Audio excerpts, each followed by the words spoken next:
বাংলাদেশের জাতীয় রাজনীতিতে বর্তমান অন্তর্বর্তী সরকার ও বিএনপি এবং অন্যান্য রাজনৈতিক দলের অবস্থান বিষয়ক আলোচনা ধারাবাহিকভাবে চলমান।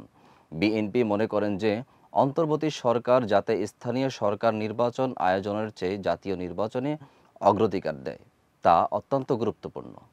তাদের দাবি, সরকারকে জন আকাঙ্ক্ষার প্রতি গুরুত্ব দিতে হবে এবং জাতীয় নির্বাচনের দিকে অগ্রসর হতে হবে।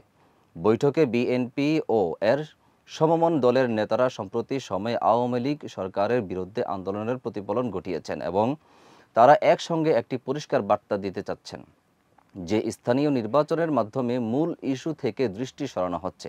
তারা মনে করেন জাতীয় নির্বাচনই এখন সর্বাধিক গুরুত্বপূর্ণ এবং এই নির্বাচন দ্রুত সম্পন্ন করা উচিত।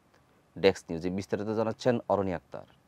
রোহিঙ্গাদের সংক্রান্ত বিষয়, আইন শৃঙ্খলা পরিস্থিতি এবং দ্রব্যদামে ঊর্ধ্বগতির মতো ইস্যুগুলো বৈঠকে উঠে এসেছে, যেখানে নেতারা সরকারের ব্যর্থতার কথা উল্লেখ করেন।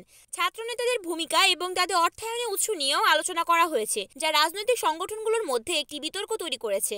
এখন প্রধান প্রশ্ন হচ্ছে আগামী জাতীয় নির্বাচন কিভাবে অনুষ্ঠিত হবে এবং দলের মধ্যে ঐক্যর মাধ্যমে প্রয়োজনীয় সংস্কারের দাবি কতটা কার্যকর করা হবে। বিএনপির পক্ষ থেকে যে কৌশল অবলম্বন করা হচ্ছে তা রাজনৈতিক পরিবেশের ওপর অনেক বেশি প্রভাব ফেলতে পারে। অতএব নাগরিকদের ভোটাধিকার পুনরুদ্ধার এবং একটি নির্বাচন সরকার প্রতিষ্ঠার জন্য বিএনপি এবং এর সমমনা দলগুলোর প্রচেষ্টা চলমান থাকবে।